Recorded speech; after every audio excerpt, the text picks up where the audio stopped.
Okay, after having that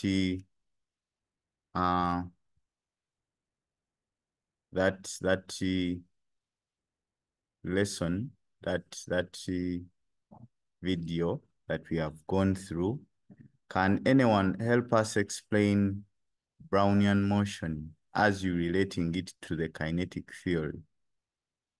Anyone, just one person to do for us that. You explain for us Brownian motion, relating it to kinetic theory.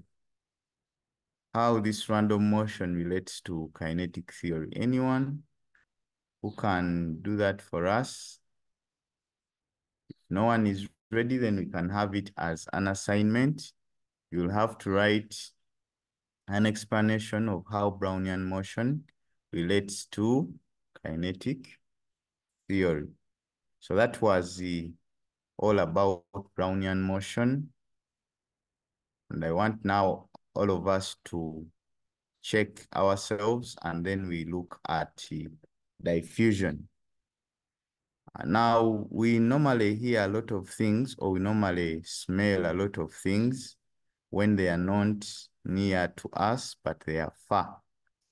Now, the reason why we smell a lot of things that are far, but we can get the smell near us, is because that smell is able to move from one point to another throughout a gas or throughout a liquid or throughout whatever we are in. So diffusion, in other words, is the reason why you can smell the scent of food when they are cooking. You are in the sitting room and the person cooking is in the kitchen.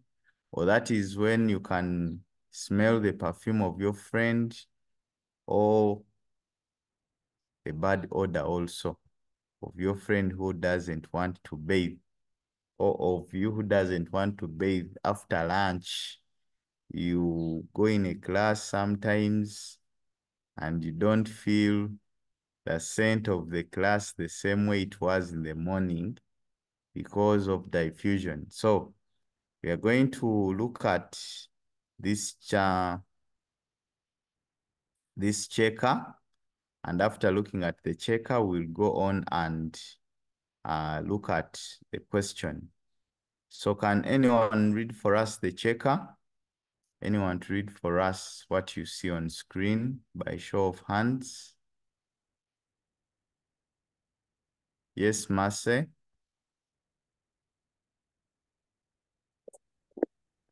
Checker.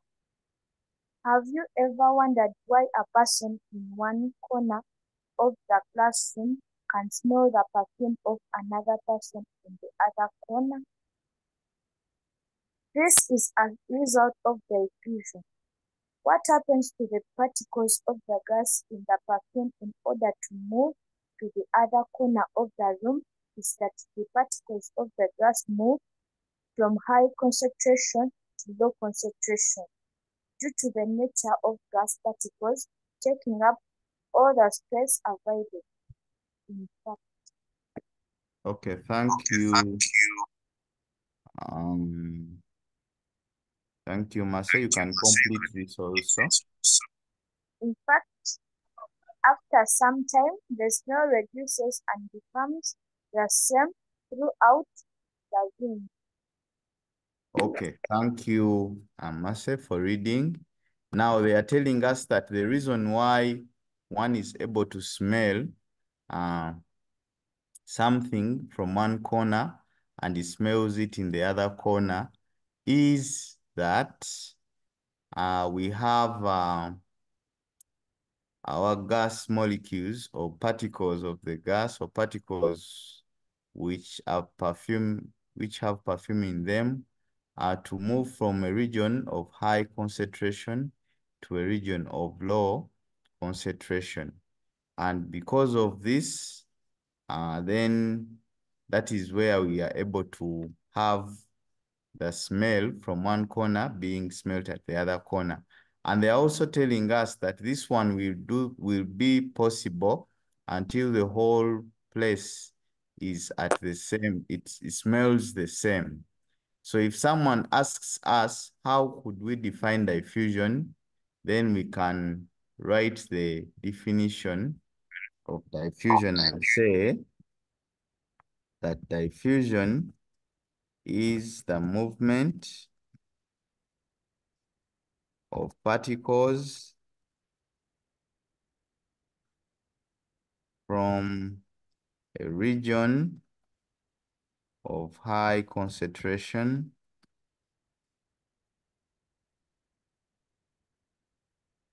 to a region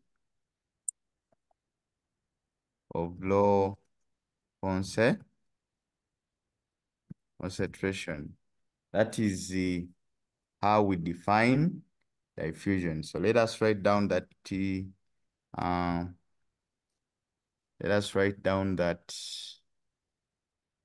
definition that we have, and then we continue with the experiment that can help us know that diffusion really takes place.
So after writing down that definition, let us continue with our experiment. Now, if this experiment, you will require maybe we're going to just look at it in this way.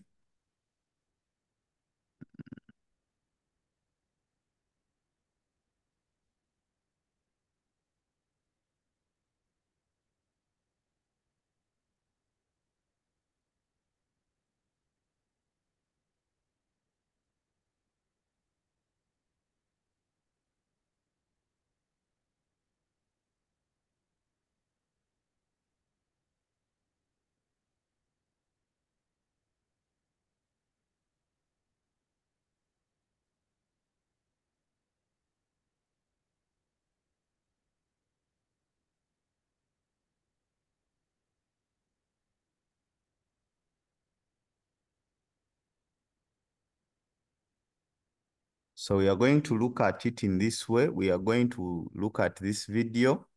And after we look at this video, we are going to share what we have got from the video. So I want you to pay attention, and then we have it running.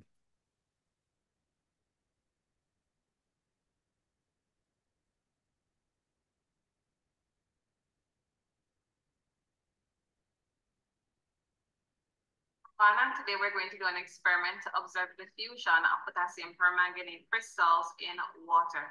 Let's take a closer look at the potassium permanganate crystals. To some students, it appears black, to some brown black, and very rarely I'll have a student who will see dark green/brown. To me, it just appears black. These crystals are perfect for use in a diffusion experiment because they're brightly colored once added to water. Let's observe what will happen now.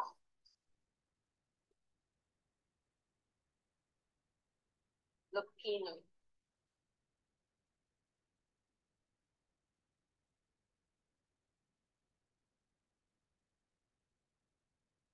When added to the water, the potassium permanganate crystals, they dissolve. Where most of them fell in the bottom of the beaker, that is referred to as an area of high concentration. To the top of the beaker and areas that you cannot see the crystals or the color of the crystals in the water, that would be referred to as an area of low concentration. To observe the diffusion process properly, this experiment is carried out over a series of hours. So we'll take a break right now and then come back and see what happens after 30 minutes.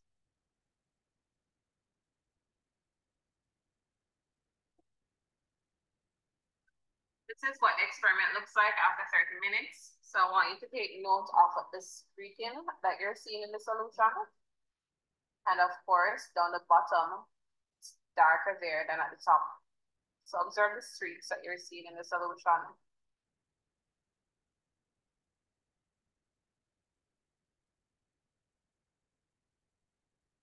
So we'll let it rest, and then we'll check on it after 1 hour and then 2 hours.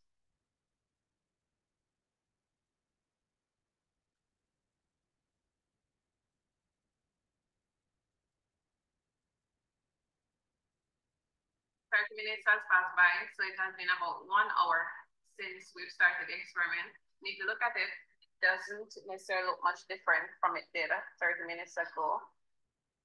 So we're going to check on it another hour. But I could see some streaks in it. I doubt that the camera could actually pick it up. But the streaks are no longer there in the solution. So what you do see now is an area of high concentration of. So remember, the whole point of doing the experiment is to show that matter is made up of tiny particles called atoms. And we did that by looking at these solid particles. And remember, some students will see brown, some will see black, some will see a dark brown/green color. So these crystals that you're seeing now, what happens is that they are broken up once you put them in aqueous solution. So we actually kept track of the crystals really breaking up into particles because they were coloring. So you could see the color of the color. All right, so that's it for now. You've been learning text. See you then. Bye.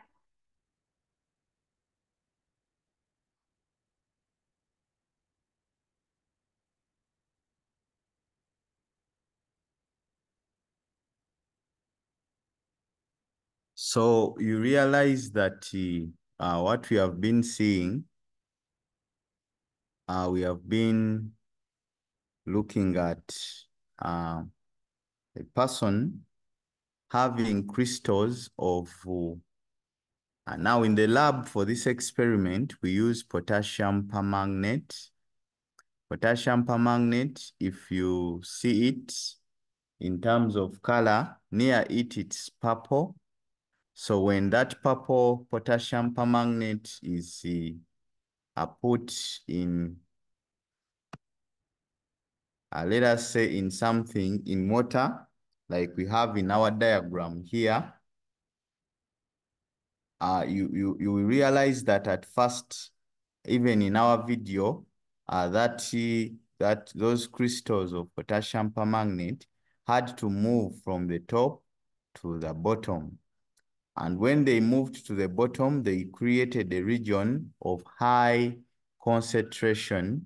And after some time, the whole liquid had got the same color as those crystals. Now, the reason why it gets the same color as those crystals, it means that those crystals have been able to move from a region where they are highly concentrated to a region where they are low concentration. And it makes the whole liquid have the same color of potassium permanganate because now diffusion has taken place. Now, diffusion only stops to take place, or movement from high concentration to low concentration only stops to take place if the whole liquid or if the whole gas where diffusion is taking place now has the same concentration. For example, if the perfume is at one corner, it will stop to diffuse if all corners now are smelling the same. We won't be feeling the difference. Now, even here, where we use potassium permanganate, you only say diffusion has stopped to take place if all the water has turned purple. If that one happens, then we say that diffusion has indeed taken place.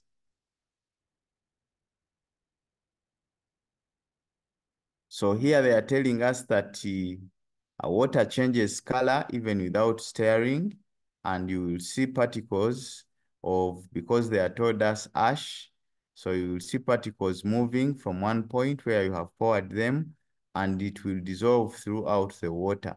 So this is because there is random movement of particles, and that random movement causes them to collide with other particles, and on collision, they will make sure that even the water molecules will gain the color that they have.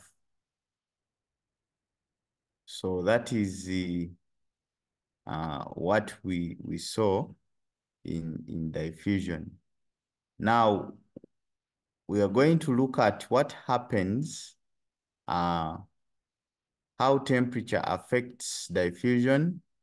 And after seeing how temperature affects diffusion, then we look at diffusion in all states of matter. So how does temperature affect diffusion? Let us go ahead and look at this video here. This year, African Leadership University embarked on the second cohort of the Silicon Valley.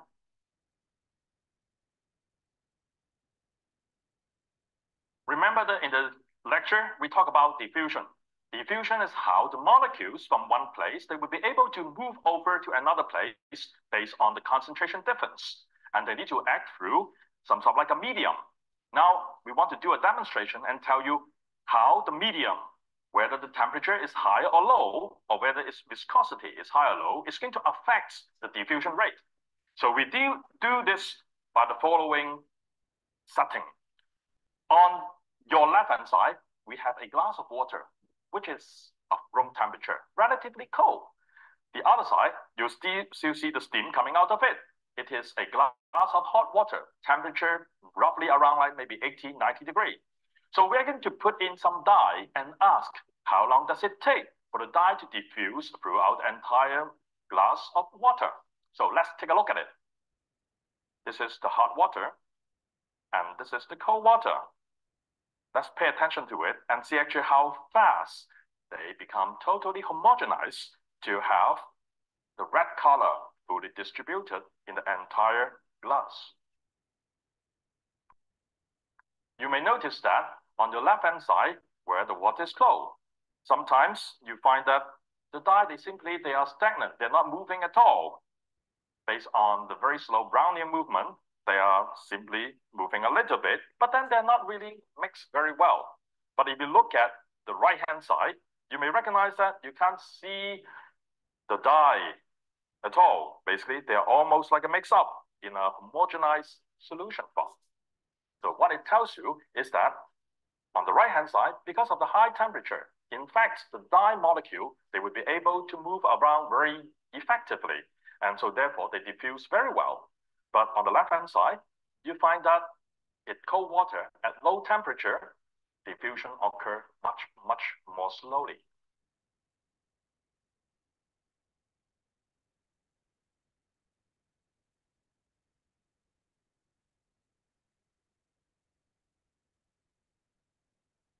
So from that video, can anyone help us explain how temperature affects diffusion? Has anyone got any hint of how temperature affects diffusion? If there is anyone with any hint, you please share with us. How does temperature affect diffusion? You can share in the chat, or you can raise up your hand and we pick you and you give us the answer. How does temperature affect diffusion? according to what we have seen in the video. How does temperature affect diffusion?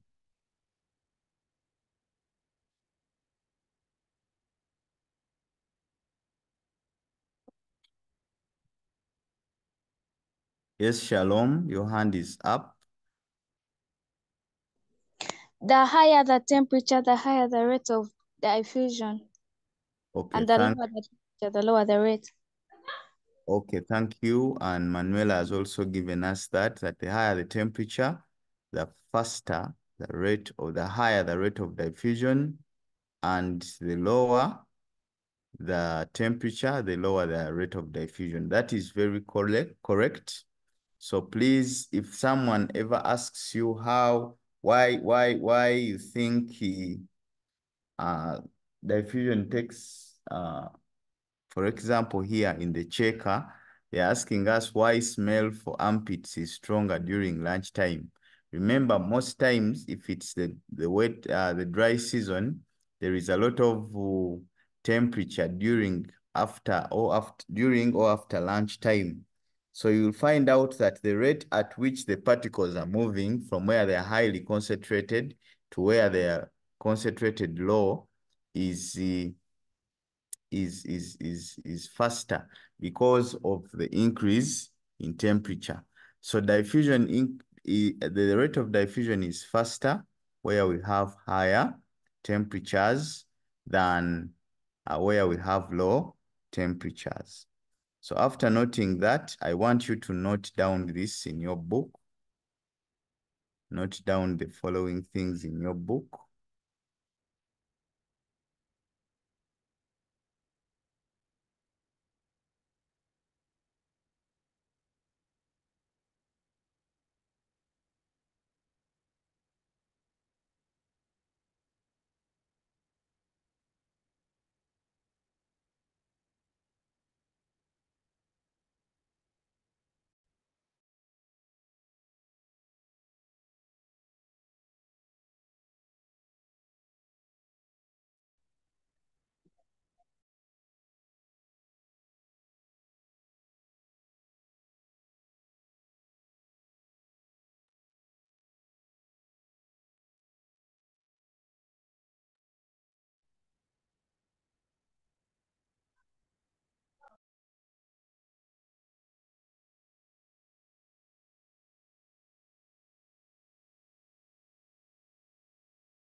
Mm.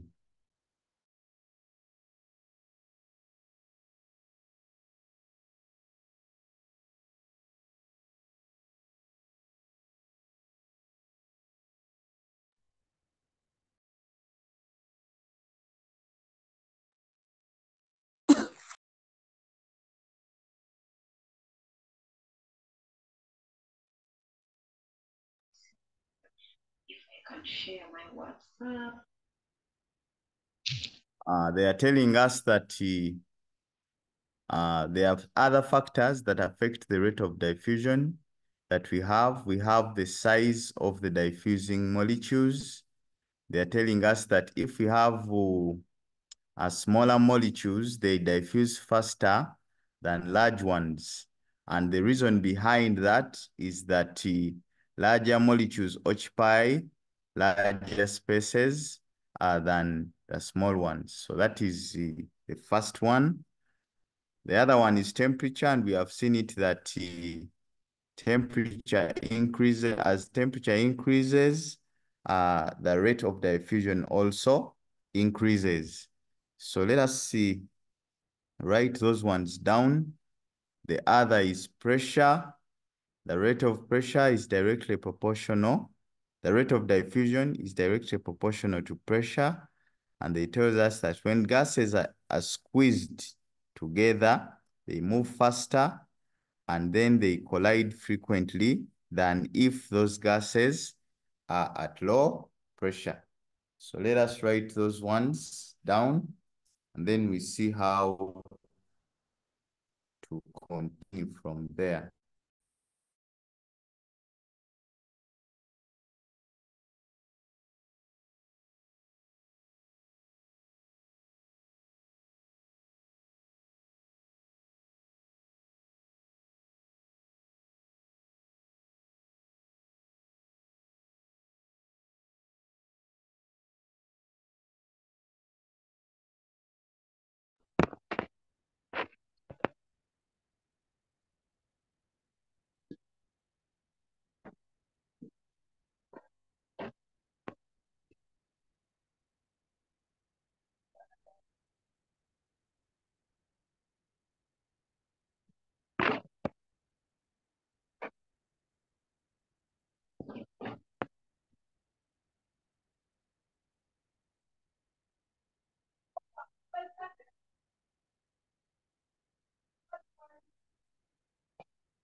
After that, who is that?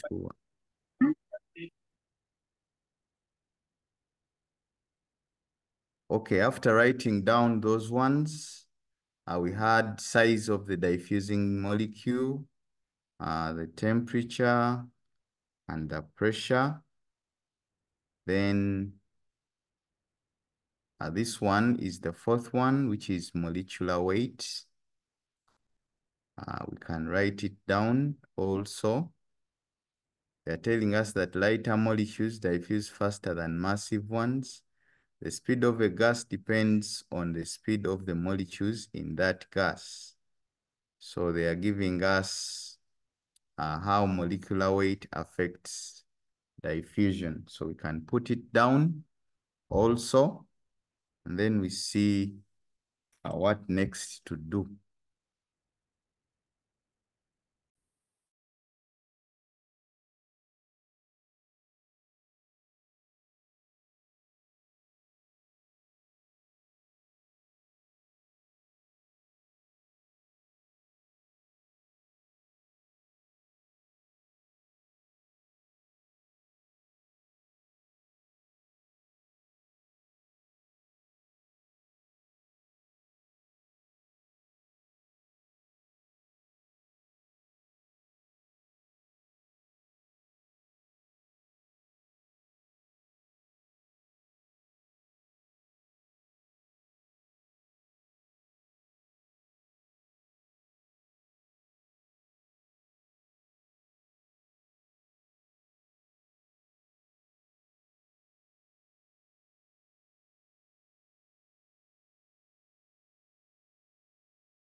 Okay, after looking at that, then we can finish up with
okay, after looking at those factors, I think we can now summarize a little of what we have looked at today.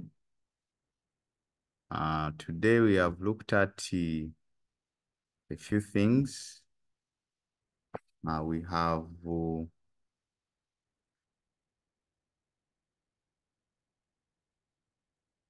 We have talked about the Brownian motion.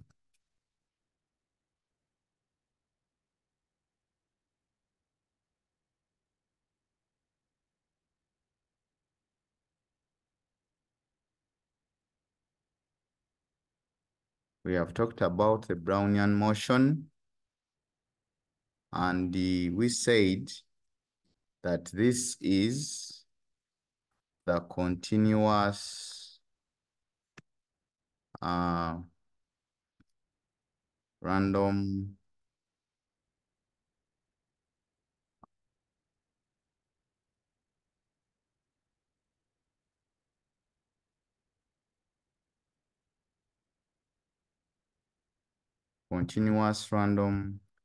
motion of particles. And we said that this continuous random motion makes these particles to collide with each other.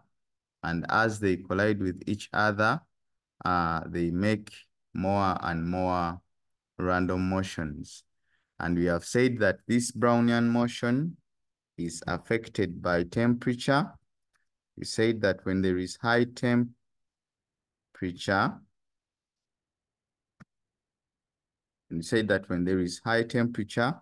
high temperature increases the speed of particles. So it increases the speed of particles, and therefore the motion also increases. We have also continued to look at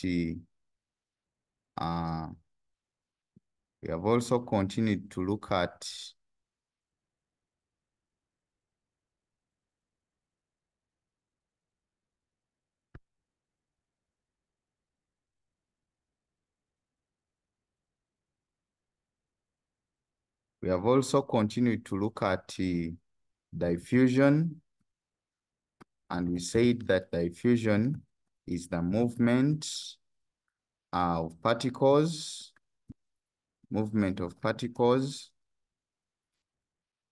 from a region of high concentration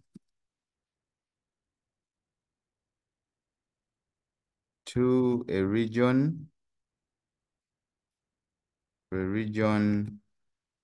of low concentration. We continued and said, we talked about the factors and the experiment that shows that diffusion really takes place. We have talked about the factors such as temperature. We have talked about pressure. We have talked about the size of the diffusing molecules, and those ones have given us a hint on what we have to talk about in this topic. So that is what we have briefly talked about in our Brownian motion today, or in our lesson for states of matter today. And I hope it has given you a clear hint or a clear understanding of those things. So what we are going to do is, those ones who are in the WhatsApp groups, I'm going to send a small quiz or a small exercise for us to do while we are there. And that is what we are going to do in the rest of the time that we have, because we still have around 20, 30 minutes. So we are going to use them to answer that quiz, and I'm going to put it in our WhatsApp group for S1. So if you're not in the WhatsApp group, please find someone who has given you a link to also give you the link to the WhatsApp group, such that we can be able to enjoy that quiz or that lesson together. Otherwise, you allow me wish you a very, very nice evening and a nice weekend. I thank you for showing up for today. I wish you a very nice time. The lesson on Zoom is going to end now, but I'm going to send work for you to do in the group, such that you use the rest of the time to do it now. Otherwise, I wish you a very, very nice evening. Yes, Shalom, your hand is up. I'm not in the group, but like I want to join it. Okay, let me find someone who can help us with group links. If someone has a group link, you link Sharon in there, such that we can have together. Thank you. Okay.